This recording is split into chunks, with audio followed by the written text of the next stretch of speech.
What's going on, guys? Welcome back to the Lock and Cash podcast. NFL divisional round in front of us now. That's what we're going to be talking about in this video. Wild card weekend is now behind us. We had a good wild card weekend. Hopefully you guys caught the video yesterday on the Vikings-Rams game where we cashed the under 47.5. That wrapped up a 4-1 wild card weekend for us. So listen, after a regular season that admittedly had a lot of ups and downs for me, I think I finished the season slightly in the red. I think this weekend got us back into the green, so that's good. Plus with our futures. So we're trying to finish strong. And if we do, that will mark our fourth straight winning season in the NFL every year since we've started this service, which was 4 years ago. So that will be great. This weekend, 4 awesome games to talk about. Before I get into the first one, just a reminder, down in the description, there's a link to download the Action Network app, which is an app that I use every single day. It's one of my favorites. I put up all of my free picks that go up on that app. So this past weekend, I put up on there a college basketball winner with Houston on Saturday. We had a 2-leg parlay with Ohio State and the Ravens that cashed. I put up the Buffalo Bills pick on Sunday. Tampa Bay, that was a loser. I put up my play yesterday on the Vikings game. So all of these free picks that I give you guys, you can get them before the videos come out by just following me on the Action app. It's free. It helps us out when you download it with our link down in the profile. And it's a great app with a lot of good tools on it. So make sure you get that below. Now let's get into the first game. All right. Houston Texans taking on the Kansas City Chiefs, with the Chiefs laying 8 points at home in this game. Obviously, the 1 seed Kansas City coming off of the bye week where they got additional rest. And I think the theme of this game obviously is going to be defense, because you look at the total, right? It's 41.5, already ticking down from 42.5. But I think the big question that I asked myself in this game is, when I look back to our winner on Houston last week against the Chargers, I have to say that game, all right, I love the spot. We win the bet. But does that game say more about the Texans, or does it say more about the Chargers? And because if you think it says more about the Texans, then you might be ready to say that they've figured it out offensively. They're throwing more on early downs, which they have been doing over the last few weeks of the season, and they're having more success with it. So now this team is kind of in a groove. If you think, like I do, that game said more about the Chargers, then you're not really rushing to upgrade the Texans in your power ratings. And that's where I'm at with this. I'm not ready to upgrade them. Now, I do upgrade Kansas City for the playoffs because this is just their time of year, and they've been here so many times and they've won 3 Super Bowls already. So I do upgrade them just for the fact that we're in the playoffs. I got to upgrade them because they show up. Houston, I'm not ready to upgrade after the big win, although I liked what I saw from them, especially in the second half on offense. Stroud got into kind of a rhythm. But again, I just think that was more Chargers defense. That defense is not good. It was wildly overrated for the entire year, playing a very soft schedule. This Kansas City Chiefs defense is the real deal, and they're truly elite. They're excellent versus the run, which I think is going to be the theme of this game as well. If you're a prop better, I think Joe Mixon unders could be a good look here. And I think they're going to struggle. He had a big game against the Chargers, carried the ball a bunch, 25 carries. Is going to be hard to duplicate that against the Chiefs, especially if you get down early. Now, Houston's defense, if you make a bet here on Houston +8, you're essentially betting on the defense. You're saying, I think that solid front with Danielle Hunter, Will Anderson, the excellent cornerback duo they have with Stingley and Lassiter, I think these guys can keep this game close enough. And I can't really argue with that. They've been phenomenal. Even in the losses all year long, they've been very good. This was a team that went up against Buffalo. I believe they held them to like 17 points in that game early in the season. Green Bay squeezed out a win, or I think they went into Lambeau covered there. Minnesota, Detroit. They played Miami with a healthy Tua, held them to 13 points, I believe it was. So this defense is legit. It's legitimately good. But the Chiefs on offense have been a lot better to end the year, and they're fully healthy. I think getting Pacheco back is so underrated for them. It's massive. Having a reliable back there in the backfield. Now you've got Worthy looking a little bit better. He seemed to fall into a groove late in the year.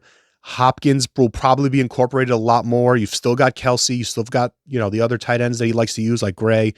It's Juju, obviously. So it's such an underwhelming unit on paper, but Mahomes makes these guys lethal.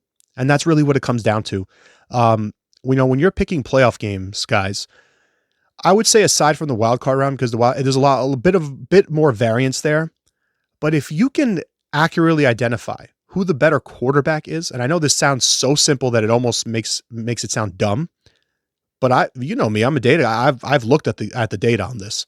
If you can just confidently say this guy is the better quarterback, those teams cover a lot. They cover at a good clip, north of 55%.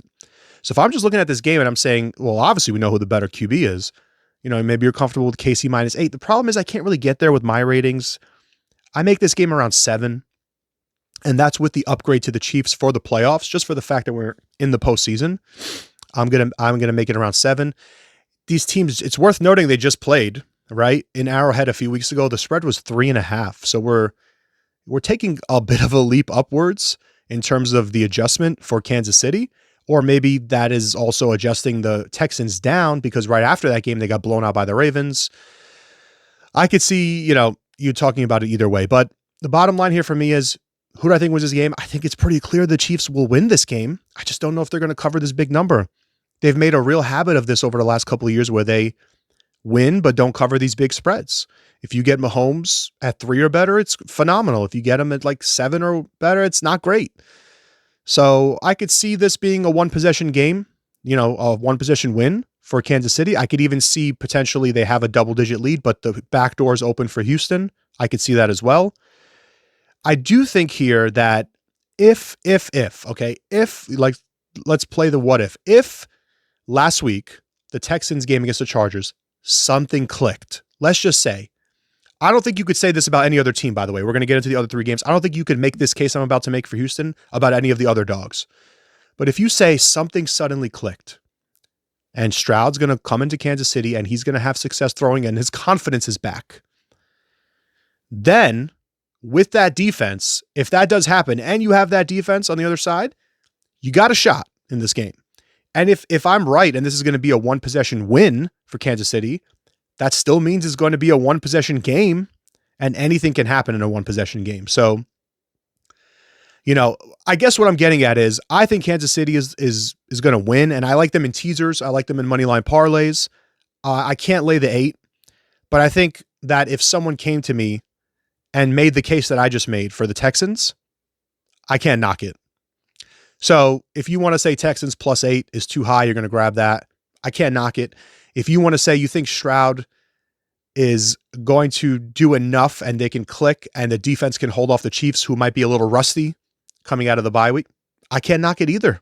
If you think Houston outright, I mean, you're certainly getting an amazing price on Houston outright in this game. I think you can get 4-1 in some places. So I can't knock it, but I do think Kansas City wins. And I know this kind of feels like I'm sitting on the fence on this one, but these are tough games to call.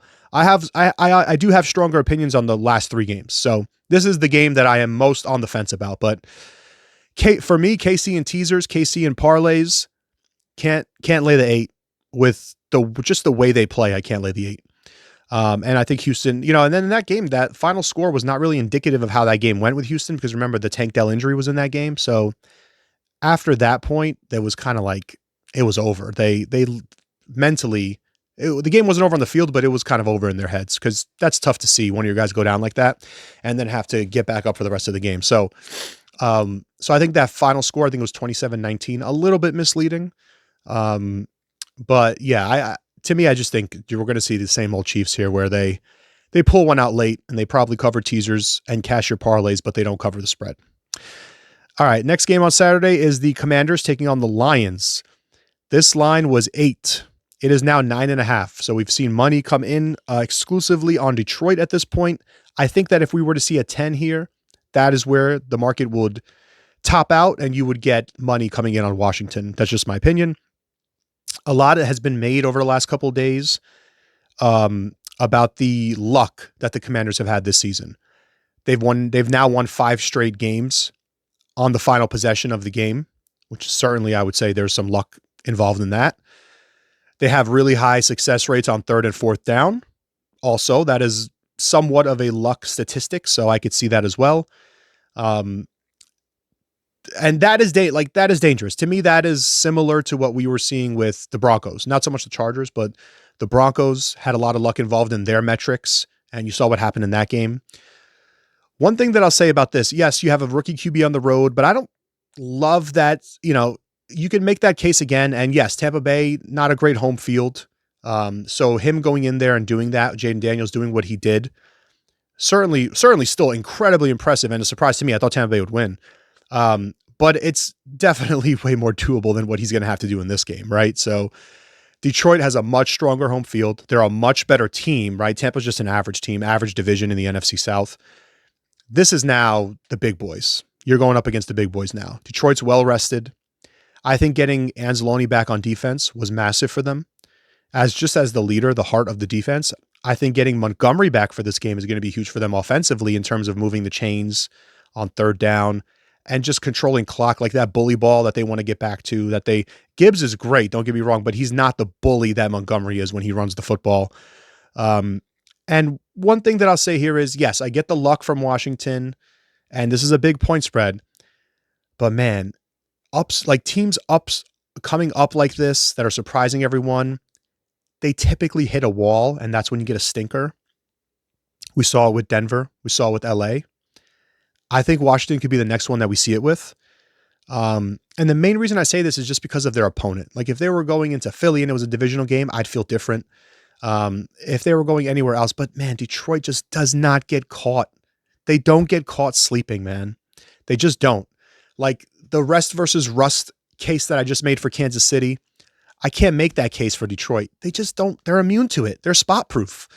They don't get caught in these situational letdowns. They don't get caught sleeping when they're coming out of a bye week. They're just up. They're always up and they're always ready to go. And it's full throttle for 60 minutes. And that is why I think this is the largest spread of the week. It makes sense. And I think that is why I wouldn't be afraid of laying 9.5 with them, because if they're up by 7 with like 8 minutes left in the game, they're still going to be whipping out the entire playbook.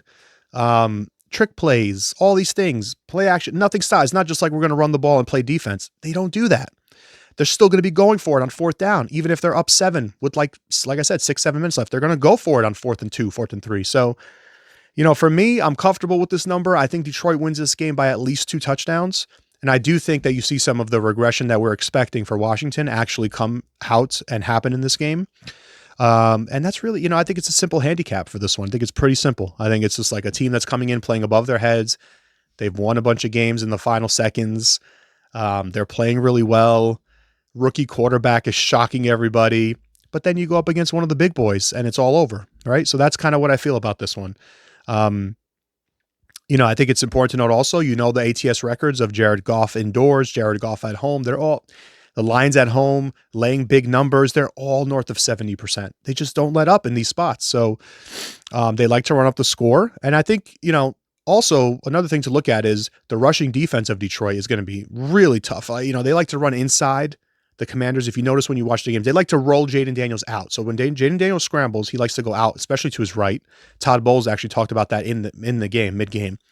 He likes to go out to his right. But when they run with Brian Robinson, they love to run him up the middle, power. Detroit is so good at this. They stop this like easily. Their rushing defense on the interior is so good. I think you can, if you're a prop better, Brian Robinson unders maybe, Jaden Daniel overs with his legs and also pass attempts. I think they're going to be from behind and they're going to have to throw the ball. That's why I think the game script for me in this one, it's funny because this is a 9-point spread. Casey's an 8-point spread, but I don't see this. The game scripts are completely different in my opinion. This game script, I think Detroit's going to get out early, be up probably by 10 plus, and Washington's going to have to throw. And if they don't have success throwing, they're going to get buried. I think that's what's going to happen in this game. So I like the Lions laying this big number. Full disclosure, when they came out 8.5, I played them in teasers. So I kind of had a feeling that the number would get out of long teaser range. So I hurried with the 8.5 and got those. But like I said, I never tease a team or very rarely do I tease a team that I would not also feel comfortable playing on the spread. And this is one of those cases. Detroit tease down to, even if you want to take a 7-point teaser from 9.5 to 2.5, I like it. I just like the 9.5 straight up. I like the first half. I just like them in every way in this game. I think this is probably going to be the least competitive game we get of the weekend. And the spread indicates that, obviously it's the biggest spread, but I just think this could be one of those, like what you saw with Denver Buffalo. I think this could really have that kind of look. So it's all Detroit for me in this game. Detroit or pass. All right, moving over to Sunday. The first game is the Rams taking on the Philadelphia Eagles.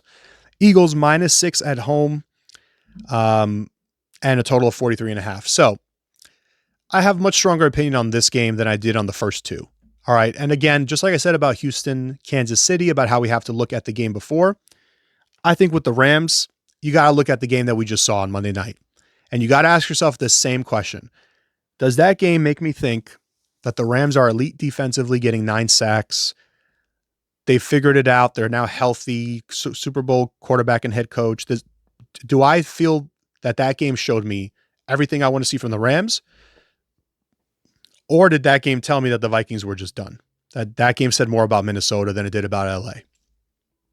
I think that Minnesota lost their season in week 18. Okay, that loss to the Lions, when they lose out on the division, I think that was it for them. They were mentally cooked. Darnold had his first really bad game that we haven't seen all year long. And look at what happened now. You can't tell me that didn't affect him. It ruined his psyche. It ruined his confidence. He's always been a little shaky in that department with, in terms of like living up to the pressure, the confidence thing. It's always been a mental game with him. He has the physical talent, but you saw it come to fruition and he couldn't do anything against his Rams. And it's not all on him in this game specifically, because what the hell was the offensive line doing? 9 sacks. I know you can look at some of the tape and say he ran into some of those sacks or he's not good at evading the pressure. I get it, but 9 sacks is still 9 sacks. Terrible performance from the offensive line. But again, what my case is that game said more about Minnesota than it did about the LA Rams. I don't think the Rams are that good. I don't think the Rams are 9 sacks. Like, listen, against this Philadelphia offensive line, which is the best in football, you might not get a single sack in this game. You'll be lucky if you get 2. So this is going to be a lot different than it was on Monday night. Now, in terms of matchup, Philly should win in the trenches. Should dominate on the ground with Saquon and Jalen Hurts running as well. I mean, I'm not worried. I know there's a lot of talk about Jalen Hurts throwing the ball. He looked totally fine throwing the ball to me. I don't think there's anything to worry about with the Philly offense.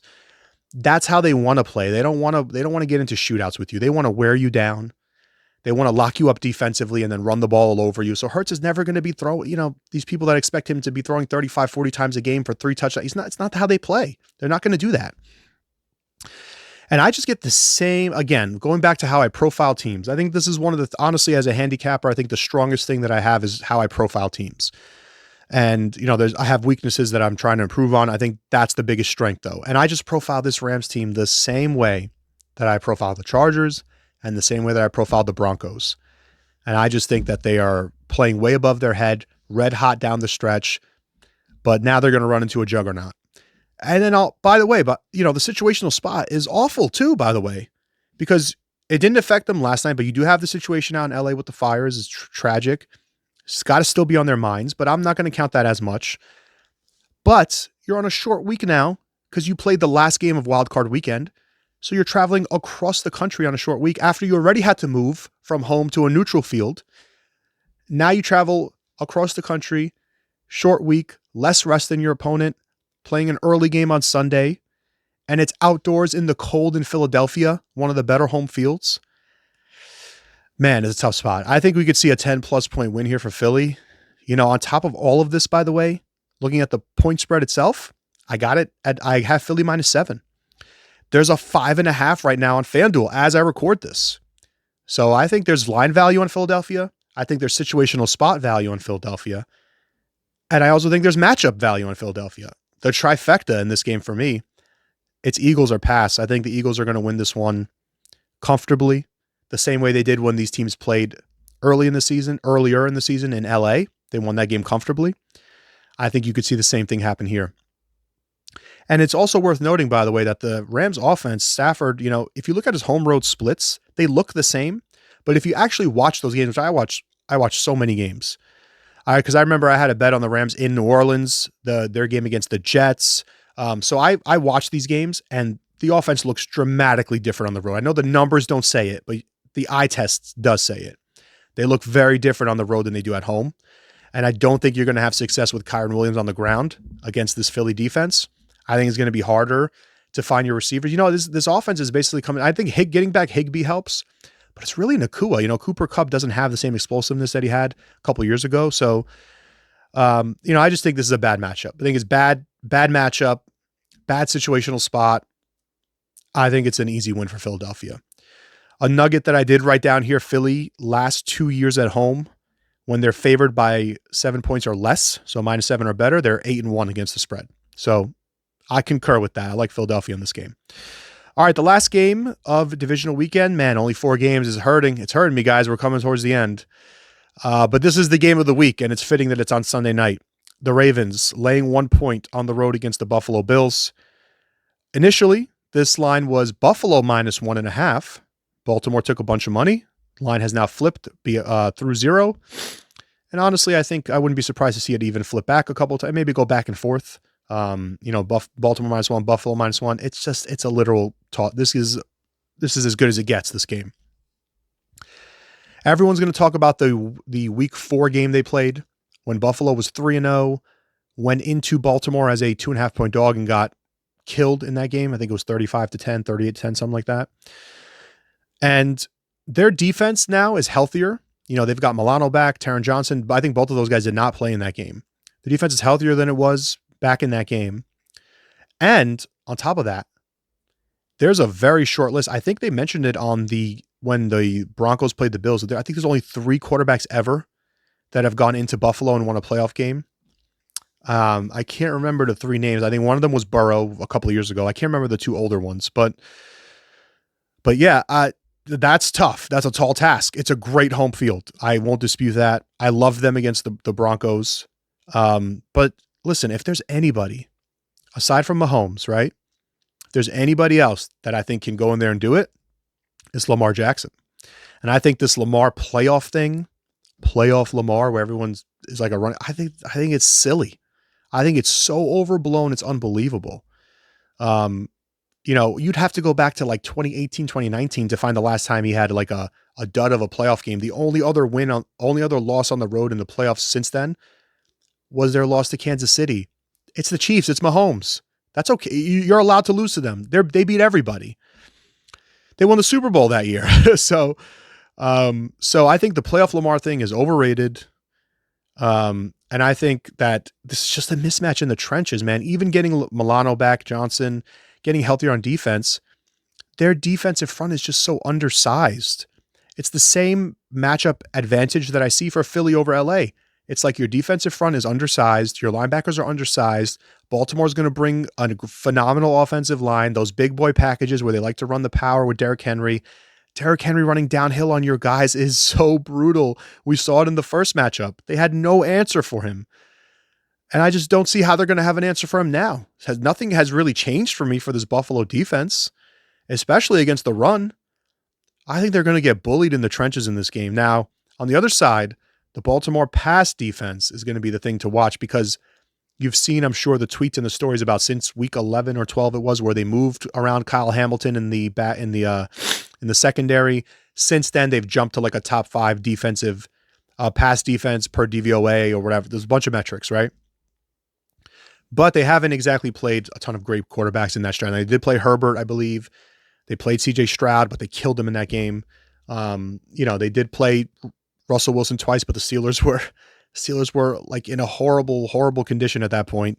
So, the other game was against the Giants. Off the top of my head, like Drew Lock. So they didn't play like a ton of great quarterbacks. So this is certainly going to be their big. I mean, this is as big as it gets with Josh Allen at home against your passing defense. The one thing here that I'll say is schematically, I talked about this with the Broncos. They play a lot of man coverage. They blitz a lot. And he killed Josh Allen versus the blitz and versus man coverage is just phenomenal. It's just awesome what he can do. Baltimore doesn't blitz a lot. Baltimore plays a lot of zone. And those are the two things that he can not struggle against because he's so great, but you can at least maybe contain some of the more explosive plays, like some of the plays that we saw against Denver. So I think schematically, Baltimore has an edge. There's really no situational difference here on either side. I think quarterback is a wash. These two guys are competing for the MVP. So, I think coaching goes to the Ravens. I think defense overall goes to the Ravens. I think one thing you need to watch out for is Buffalo made it a clear point against Denver to run the football, pound it with James Cook. They were pounding the rock. So many early down runs. Josh Allen carried, I think, 8 carries for him. They're going to run the football. Baltimore is phenomenal against the run. So it's really going to be, can you execute that game plan? Because if not, you're going to have to figure out some passing stuff against this zone defense. And you're going to have to figure out, I just don't really see, Allen is so good, which makes me hesitant to say I don't see a lot of advantages for them, but I really don't see a lot of advantages for them. I think Baltimore is the better team overall. I think the line corrected appropriately so from them being a dog to them being a favorite. I'm fine with them being, I wouldn't be fine if this line was like 2.5 to the Baltimore, but I am fine with them being -1 on the road. That's okay with my ratings. I just think they're a better team. So I got to lean to the Ravens here. I think I also think it's a big, it's almost crazy to say, but this is one of those games where it's like, if you're at home and you're the favorite, it's almost like there's more pressure. Like last year, or was it last year or the year before? I think it was last year when Kansas City beat Baltimore in Baltimore, when the Ravens were the 1 seed. You go into Baltimore, the Chiefs were 5-point underdogs. Think about that. We played Kansas City. I think I got 4.5 in that game. But it's almost like it's more pressure than going into now Lamar gets to go into someone else's house and shut up the fans and quiet this narrative. And I just love that. I love that theme and that role for him in this game. But on top of all of that, like what I just said, I don't think the Bills can have success with their ground and pound. Now, unless that was like a smokescreen, unless they just thought we can beat this team on the ground, we don't have to go crazy throwing against the ball against the team. We can save a lot of our stuff for next week. Unless that's the case, I don't think you're going to bully ball. Like if the Bills' idea in this game is like, we're going to come in and we're going to show who's more physical, we're going to run the ball like they did against the Broncos, we're going to pound the rock, we're going to win in the trenches, I think you lose if that's your game plan. Because you're not more physical, you're not bigger than them, you're not stronger than them, you don't run the ball as well as they do. So I really think if you're the Bills, you gotta use your one strength in this game, and that is Josh Allen's got to have the ball in his hands a lot, and he's got to make a lot of plays through the air. I think that's what they have to do to win this game. I'm just not sure if they are actually going to do it. So I like the Ravens in this game, and I wouldn't be surprised at all if we get the top 4 teams. What I project as the top 4 teams, which are Baltimore, Kansas City, Detroit, Philadelphia. I mean, that has been my top 4 in the power ratings for basically the entire season. Maybe like a week or two it hasn't been. But that's been my ratings for basically the whole year. And I think that's what we're going to get. So that's who I think is advancing. And that wraps up divisional weekend. So guys, last reminder, down in the description, there's 2 links actually. There's an Action Network link, which is free. That's where I put all my free picks. I track them on there. The second one is our playoff pass. If you want to join us for the rest of the playoffs, we do have releases already for divisional weekend. We'll have releases for Conference Championship, Super Bowl. Our Super Bowl card's usually big. We play a lot of props. So if you want to tail us for the rest of the playoffs, that's down in the description below as well. Thank you guys so much for watching. And I probably will be back with some more stuff this week because I think this is going to be an interesting week. I think a lot of stuff, in terms of line movement, maybe I'll have like a line update, a market update video on Thursday or Friday or something like that. I think that'll be cool to do. So you'll probably see me on here again this week. But thanks for watching. And good luck with your bets. Let's get it.